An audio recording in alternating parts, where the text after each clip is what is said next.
aired on CBC. So then there was other awards I got, like the David Allen Richards Award for short fiction, the Woodcock Award, CBC Drama Award. I kind of forget them now. So your main income was writing at the time, in the 70s? I was in writing in the 80s. In the 80s, sorry.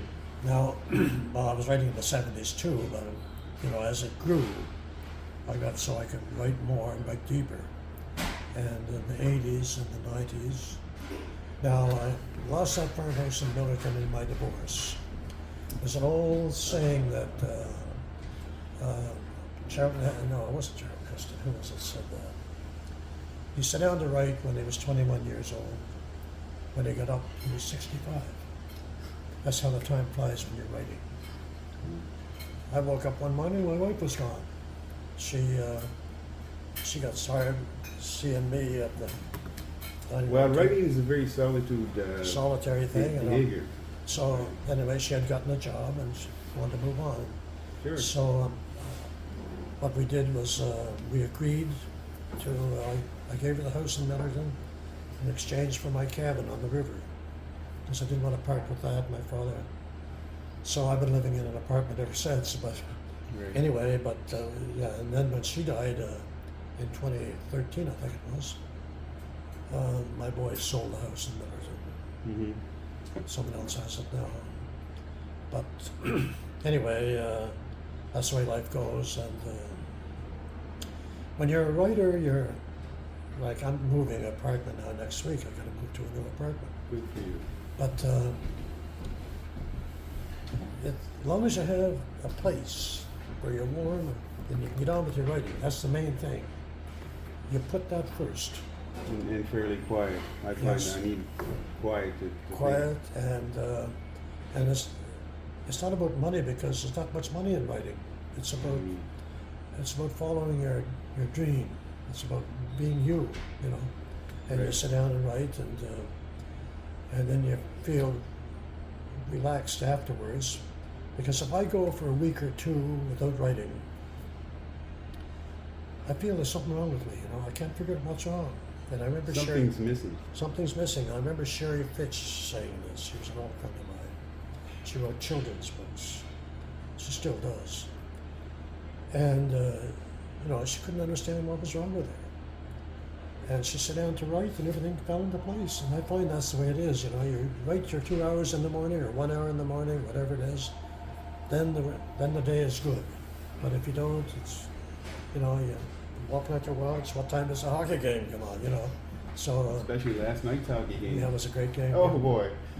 Yeah, it was a game and a half. That was. Yes, sir. So anyway, What I find is when I write some pieces for Beaubears Island, 3 pages or whatever. I find is I never can predict how it's going to come out.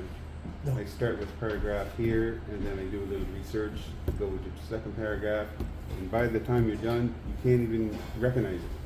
Well, I start off with a paragraph too, and you got to have a good first paragraph to hold the reader. Catch him. Yeah. And nice lines in the first paragraph. Right. But I don't read, and I read, yes, other things, but sometimes something else you might read, someone else had done this or that. It might influence you to write in that way. Mm-hmm. But I walk and I think, and I think, Excuse me.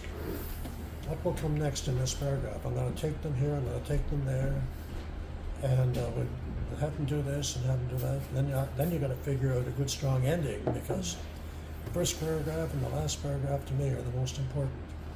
You leave the reader, Glad that you read it. glad they read it, and moved the reader. Pierre Burton. I stayed up in the Klondike there at Pierre Burton's house. He was a writer too. Yeah. Oh, he was fantastic. I was writer in residence there at the Burton House in Dawson City, and he used to say his objective was to move the reader, Yeah. move the reader.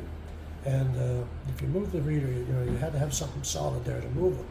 I mean, if it's fluff, and nobody's going to be moved by that, but So I cut to the bone when I'm writing. That's my thing. Now, either write humor, but my mother wasn't. My mother was. She was a Coogan. She was a Coogan, and she had a strong mind, and to the day she died at 88, she wouldn't even put a pacemaker in. And she had sharp as a tack, and she would find fault with something I wrote. And so I took after her in that regard. And so I wrote, everything I wrote was serious, and my mentors were, when I was growing up, I used to send my stories to Sinclair Ross. He was a great writer that lived in Saskatchewan. Okay. And he wrote those great stories like The Painted Door and Lamp Lit at Noon. Yes, Sinclair Ross, I corresponded with him. Alistair MacLeod later became a mentor of mine.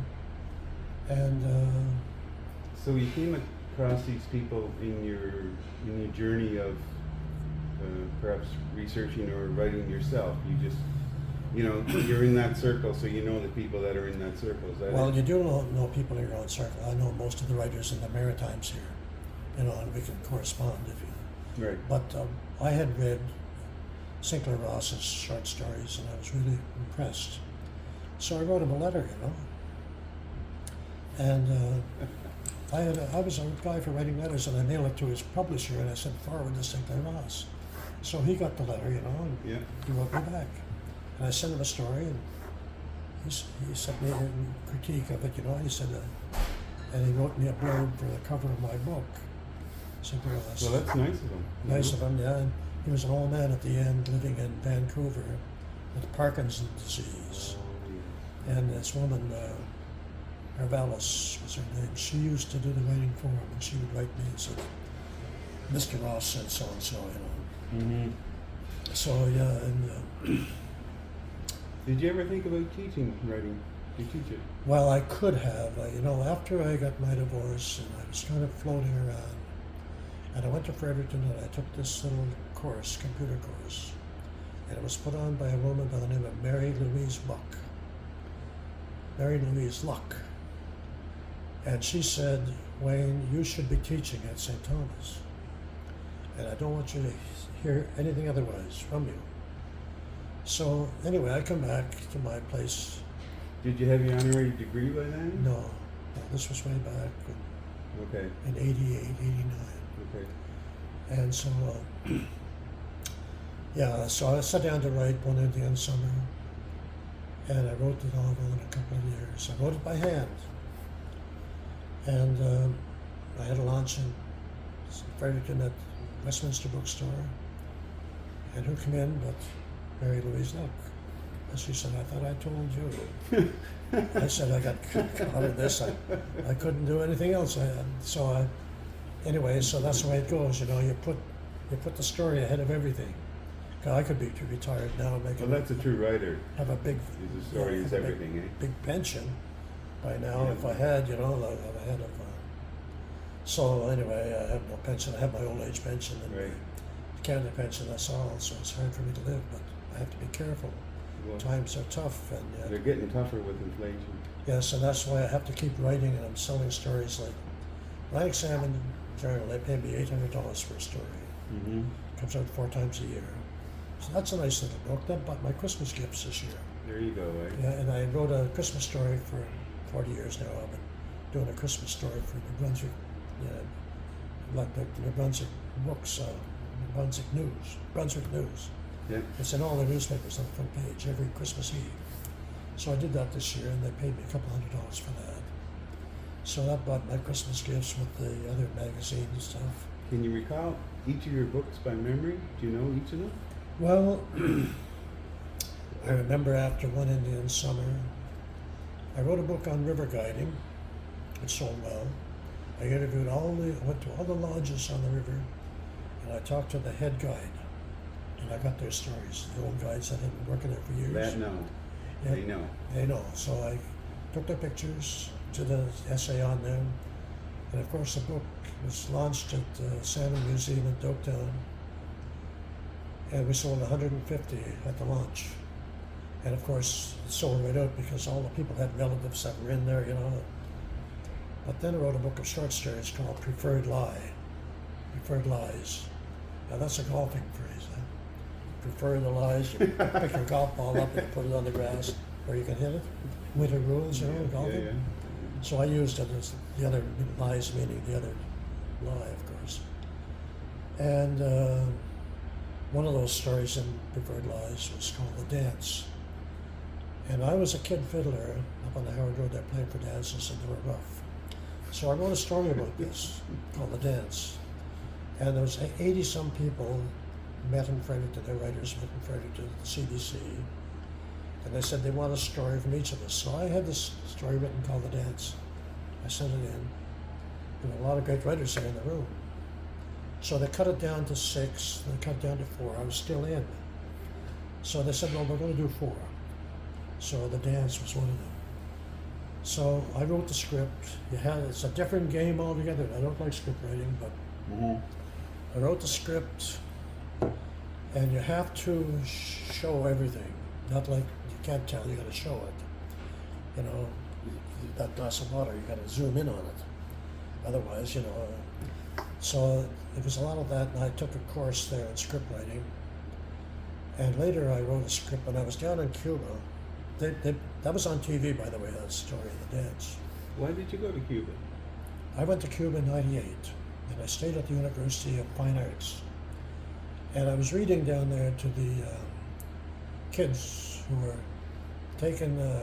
coming to Cuba where you could get a university degree for $500.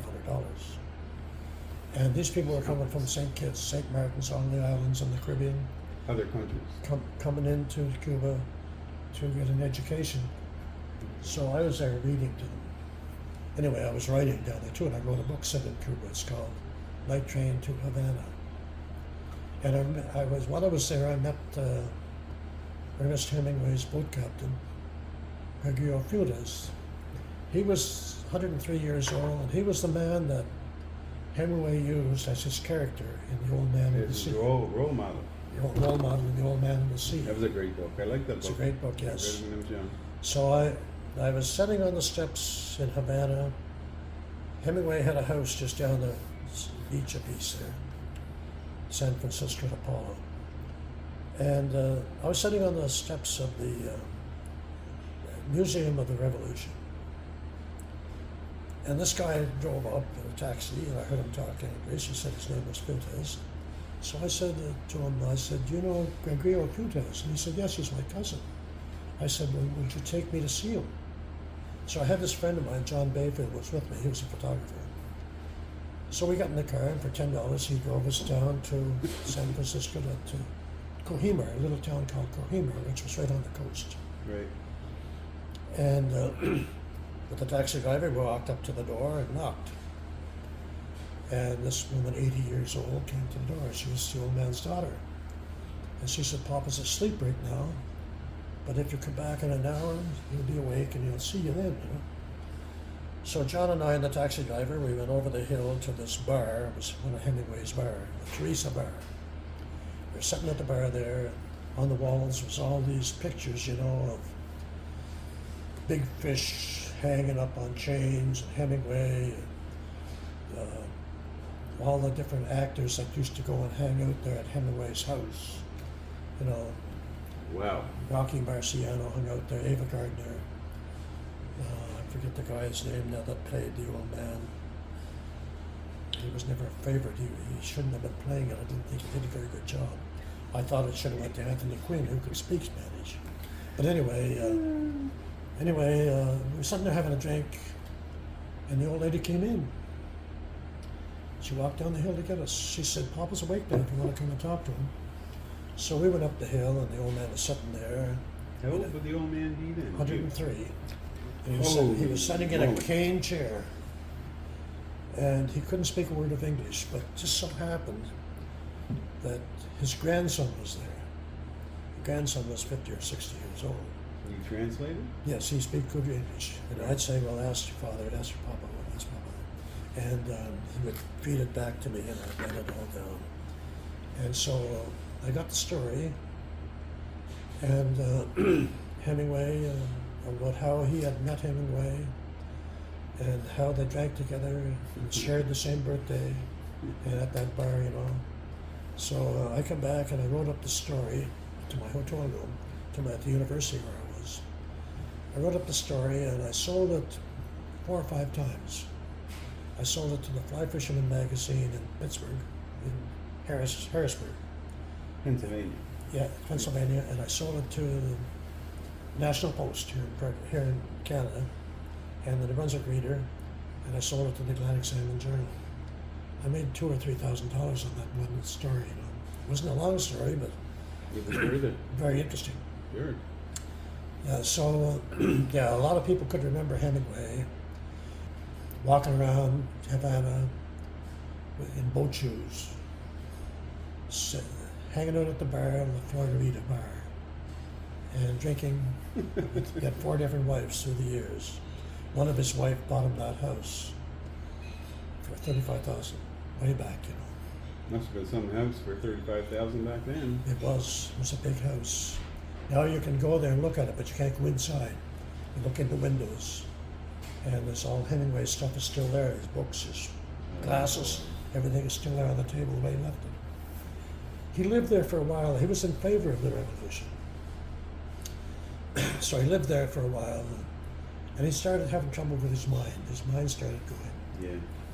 So one day, Fidel Castro and his men came down to see him, and they gave him an option. So Che Guevara, he was in the group. Have you heard of Che? Yes. Yeah, Che was a rebel. And so they talked, and of course, Fidel Castro had great admiration for Hemingway because of the traveling he had done. You know how he lived in Paris. Yes. And lived in He's Spain. a very learned guy. Oh, yes. Worldly. He lived in Key West, and lived in New York, and he lived all these places, you know, up in shipping, and even lived in Toronto for a while, worked for the Toronto Star. So anyway, When you say they gave him a choice, was that you go on our side or? yeah, well, That was- no, that they said, well, he'd have to leave the place. So they took over the house. Ernest Hemingway gave his Nobel Prize to the people of Cuba. And he had this big boat, the Pilar, which was named after the Spanish saint. He gave that to the old man. He owns it. He's dead now, but he owned it. It's in a museum there in Havana. So he gave these things away, and he went back to Idaho. His mind was going fast. There was a couple of books he hadn't finished. Why Idaho? Well, he come from there originally, Oh, I see. Okay. and he was going there. So I talked to guys from Ketchum, Idaho. I could remember Ernest Hemingway walking around Ketchum, talking to himself. He was right out of it. So he done away with himself in 1959, I think it was, or 60, at the age of 60. He had enough. Yeah, he had enough. He blew his brains out with his own shotgun. He built a place there. He planned on living there, Mm-hmm. but he shot himself. And a lot of Hemingways have done that. Ernest Hemingway's father did that, and a couple of his nieces have done it since. Right. So they believed in, you know. And Cubans in general like Canadians. They like our, Cubans? yes. Oh yes, a lot of Cubans are going around with a little Canadian flag on the back of their bicycles. Right. Just to let them know that we're not Americans. Yeah, I wrote a book called Night Train to Havana. It was about a guy falling in love with the most beautiful woman. He thought she was the most beautiful woman in Latin America. But she was really a prostitute. So he fell in love with her. He tried to smuggle her back to Canada here on a boat. They got him. They got out in the. It was a long story. They had to go across Cuba on a train Mm-hmm. to get to Havana, where they were going. Fly out of there. Yeah, they got a boat out of there. Oh, go to there. They met this guy that was coming down on a boat. They started across the Florida Straits with Maria in the boat, and they saw the Coast Guard coming. Uh-oh. So they hit her up onto the forepeak on the bow, and she curled right up and got up in there. They searched the boat, and they found her. Of course, they took her back and took her straight to jail. And these guys had to go back to Havana. They had a hard time to get away without going to jail. But anyway, they sailed back, and that's the way the story ends. They're sailing back. They're going to sail into Basin Inn, and they're going to stop at the Fisherman's restaurant there where Yvonne Drell used to own, Mm-hmm. and Yeah. that's where they were coming ashore. So yeah, that was a story I put together, all fiction.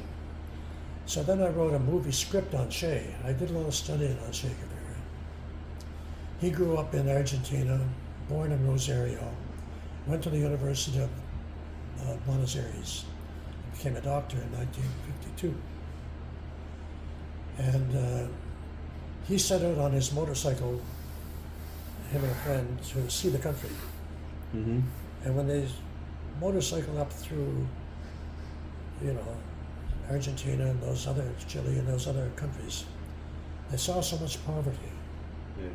that they were really discouraged, and they went back and they decided to go to Mexico, where they went to Mexico, and Che, being a medical doctor, he ran into Fidel Castro there in Mexico. He had been shipped out of Cuba for making trouble down there. Deported. Yeah, deported. So it was then they got together there in Mexico, and Fidel Castro and his brother Raul, Mm-hmm. Camilo Cienfuegos, and Che Guevara, he was the troop doctor. They sailed on this boat called the Grandma. They sailed right out of Mexico, right around to the eastern tip of Cuba, Santiago. Okay. And there was only 17 of them on the boat. And those are the guys that won the revolution. So they, I guess, come up with the idea like we're tired of being essentially slaves to large American corporations, Well, and said we had enough. Havana was like Las Vegas. It was a place for one thing, the black people weren't allowed around the streets at all. And Havana was a place for gambling, and this Batista, who was running the country, Right. American, Mhm. he was a friend of Al Capone. All the undercover people were in it. And so Fidel tried to take his country back, which he did. This Yes. battle went Yeah. on for a few years. He got it back in 1959. And so Che worked for him. He said, "Is there an accountant in the crew?" Fidel said to his men. And Che put his hand up. He said, "You're an accountant?" He said, "No, I thought you meant communist." So anyway, that's how Che was a communist. That's how Cuba come to be a communist country. They followed Che.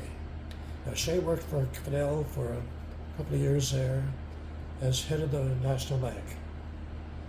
And he wanted to break away on his own.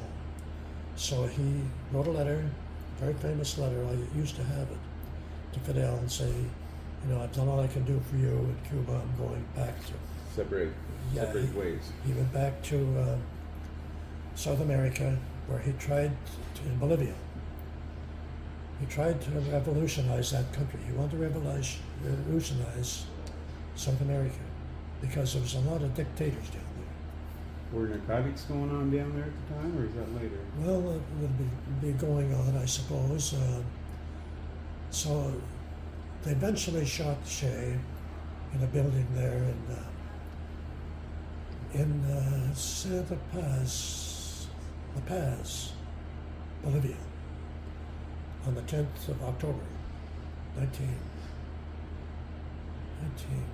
Anyway, it doesn't matter the year. Mm-hmm. And they sketched him out there in the streets for everyone to see. And the nuns all come by and kiss the corpse, And he was buried there. So Fidel heard about this. Funny, Fidel never gave him any help down there. People say that he wanted to get rid of Che because Che knew too much. And there was another guy that died too in a mysterious plane crash. One of Fidel's right hand men. But anyway, Fidel Castro went down to Bolivia. He dug up the corpse. He brought it back to Cuba, to a place called Santa Clara, which is, I've been there. And he buried Che there, and there's a big monument there on top of the building. Che Guevara, with the the star, the gun. And yeah, I went, like John Bayfield and I, that guy that took the pictures. We went there to spend an afternoon there. So he was portrayed by Castro as a leader of the revolution? Well, Castro seemed to want to get clear of him, but I can't prove that. But that's just speculation. But Castro must have thought something of him, or he wouldn't have gone down and Yeah. get the corpse. Yeah, for sure. But it was a moving letter that Che wrote to Fidel. Fidel was in charge when I lived down there. And I wrote a book called Monkeys in a Looking Glass. And in that book you'll find a lot of stories that are set in Cuba. You know, they still had capital punishment firing squad. And they had, you know, cockfights. When I was there, I went to everything I could go to. One thing Fidel did was he tried to do away with the Catholic Church. So there's very few who went to church. Another religion came in from South America. It was called, what the hell was it called now? My mind is getting so bad. Anyway, they worshipped the saints, Santeria. That was the name of the religion, Santeria. And I went to some of their church services. And I went to some of the wakes and funerals. I went to the weddings. I went to everything I could. So you were doing embedding yourself in the culture, 100%. Yes, and I was writing about it. And I had this girlfriend down there, and went to her grandfather's funeral. He was 90. And a couple of weeks later, he was dead. So I went to the wake. And Santeria had made these crosses on the floor underneath the coffin to keep the evil spirits away, you know, the dead man. And so I went to the funeral. So how they bury people on top of the ground there in Cuba. The casket sits right on top of the ground, and after 30 years, they take what's left out and put someone else in it. And the big cemeteries like the Colon Cemetery in Havana and the 5th of September Cemetery in Cienfuegos. Anyway, we were in Cienfuegos, and so the funeral, everybody put their hand on the guy ahead's shoulders, and one guy had his hand on the hearse on each side, and there was a string, a couple hundred people back, all walking behind the hearse to the cemetery. That's the way they had their funerals. So they put them in the box there and said the prayers. But I used to go to the Catholic Church down there, and I did a story about the Catholic churches in Cuba for the Toronto Globe and Mail, Christmas time. There were some beautiful big churches down there. And I used to go in, I used to meet this Maria there. I went down there a dozen times, and she became a good friend. So she worked at the theater, at taking tickets at the door. Mm-hmm. And so I used to go down there and,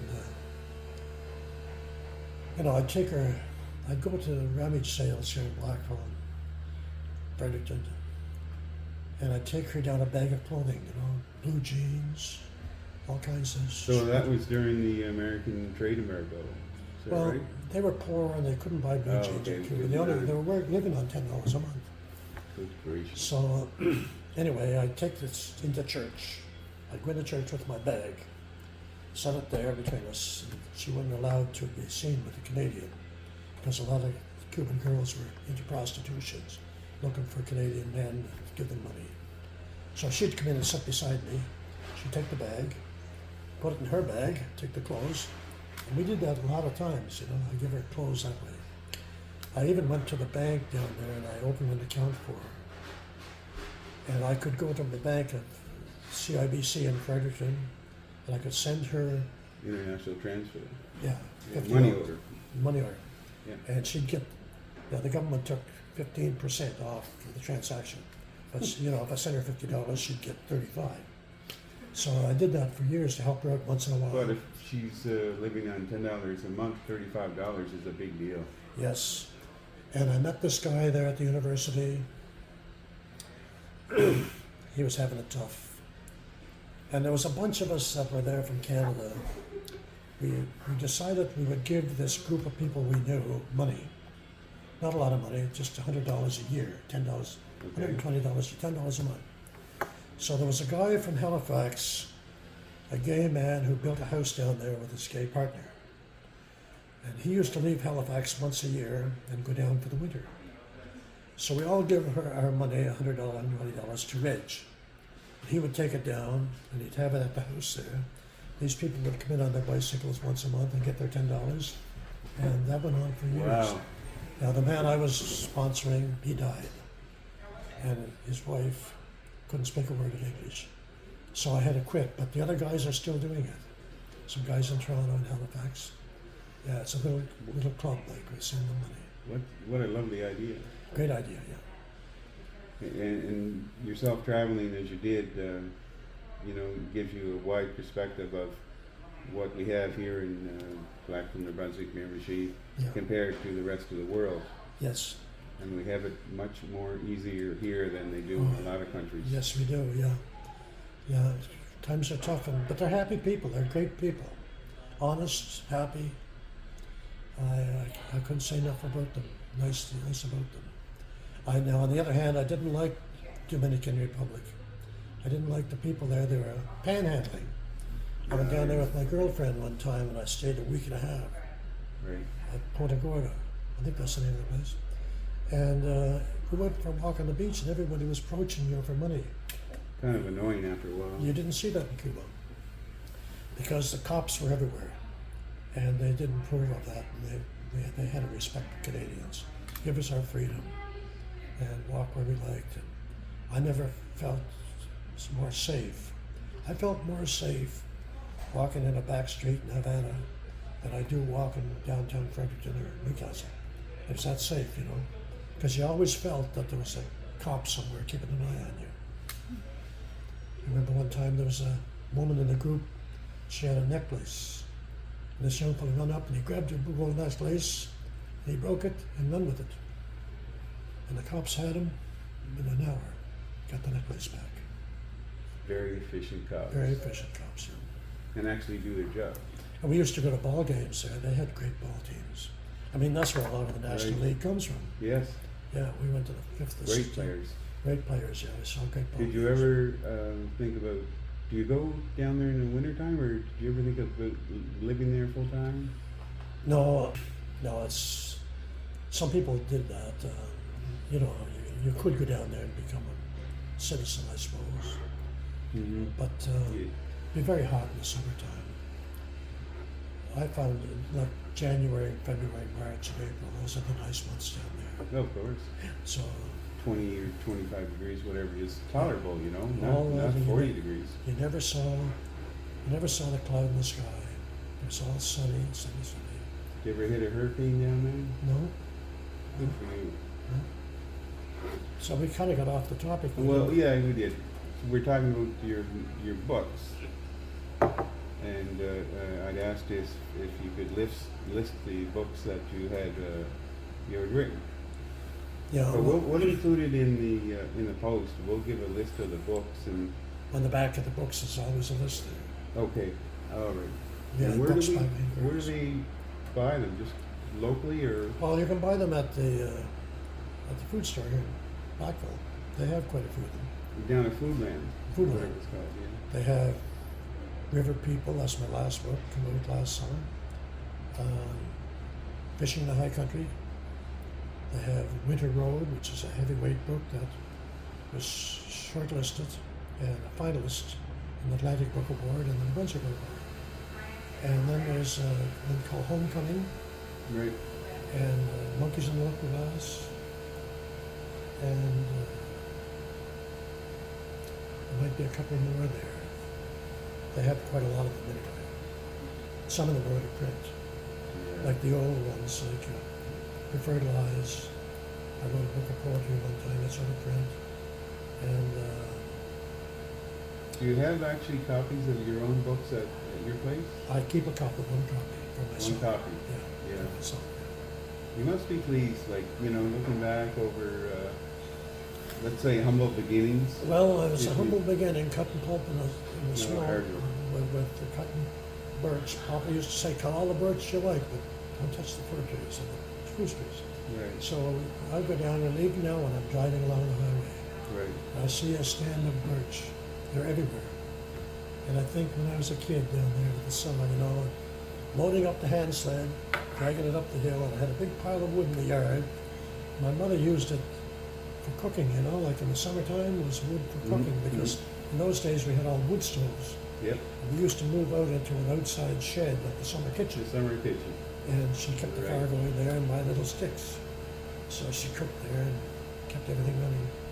Great woman, my mother. But anyway, yeah, so the names of them all, like some of the early ones, a lot of the early ones are out of print.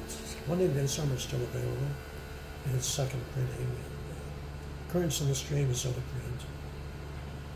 And I should be able to get some at the library, I suppose. oh yes, the libraries would have them. I wrote this little Christmas book called Sleigh Tracks in New Snow. So I told you I sold it out. And they didn't reprint. I talked to the press and I said, why don't you reprint it? He said, well, we can do two things. He said, we can reprint that old book, or he said, we can bring out a new one for you. And I said, go with the new one. So, But, you know, I think writing is in you because you, as you say, you studied the great authors and got a style that was, you know, correct in a way. well, I find that reading Marcel Proust,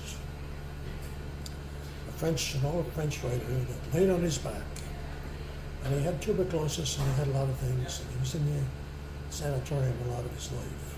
Mm-hmm. He laid on his back and he wrote. And it's the most beautiful literature. You know, he goes into such detail about everything. Because they had time to do it, all He the had time in the world. Yeah, all the time to do it. And he writes about the mid-1800s, Right. a time when people got together to go to the theater in Paris. This all happens in Paris. And yeah, go to the theater. They talk about, you know, who could act and who couldn't act. There was a fiddler there that used to come to the house. Right. And Proust, for example, someone give him a cupcake. And he said the cupcake was talkative. In that taste, he could see the strawberries. He could see the wheat going in the beer. Whatever went into that cupcake, spoke to him. And he would list this out, you see. And so he goes into great detail, and then all of a sudden they come back to the original story and keep going. And a lot of your writing, like I mentioned before, is it's a great style and it's very expressive in the way you perhaps describe how a fly line goes out, and it's not just a fly line going out. It's very expressive and Curls. Yes, and only a true fisherman would understand that, would know that. Yes, yes. So, are you pleased with what you've done in the last 80 years? Yes, I am pleased. I think if I had it to do over again, though, I'd have taken that job at St. Thomas. Yeah. And then I'd have a pension and I'd have a nice home. Yeah. And you could have wrote as well. I could have wrote as well.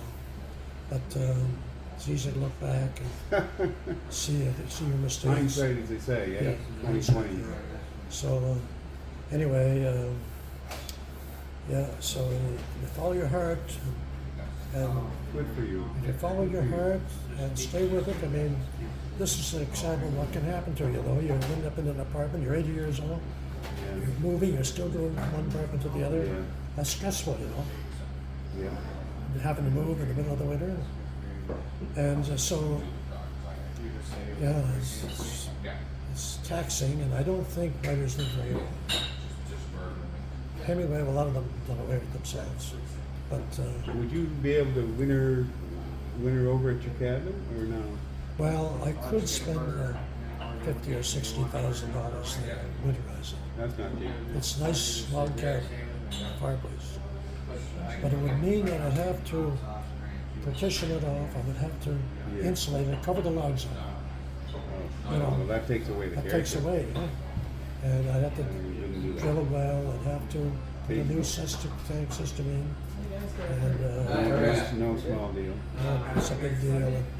And then you're you know, the way it is, I live in Fredericton, and my doctor's handy, my dentist is handy, the drugstore's handy, library's handy, bank, post office. Everything is right there within walking distance of our property.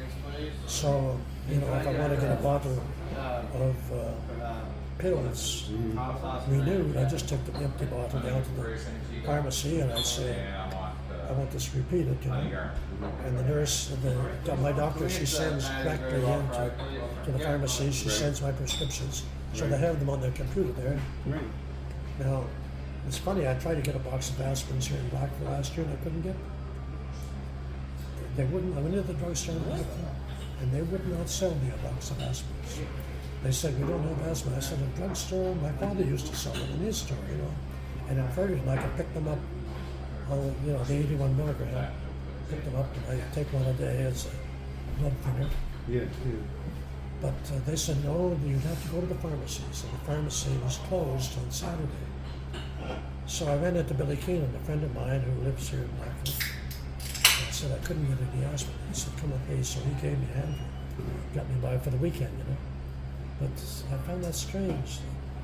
I couldn't buy an aspirin at the drugstore. I think we're gonna wrap it up because you need to go because we might get some snow, Yeah. and I don't want you to travel in the snow. Yeah, I'm gonna sleep. So I want to thank you for your time, and I know that all Mamershires and many of us, know you by name, and have read your books, and you're going to thoroughly enjoy what you've given to all Mamershires.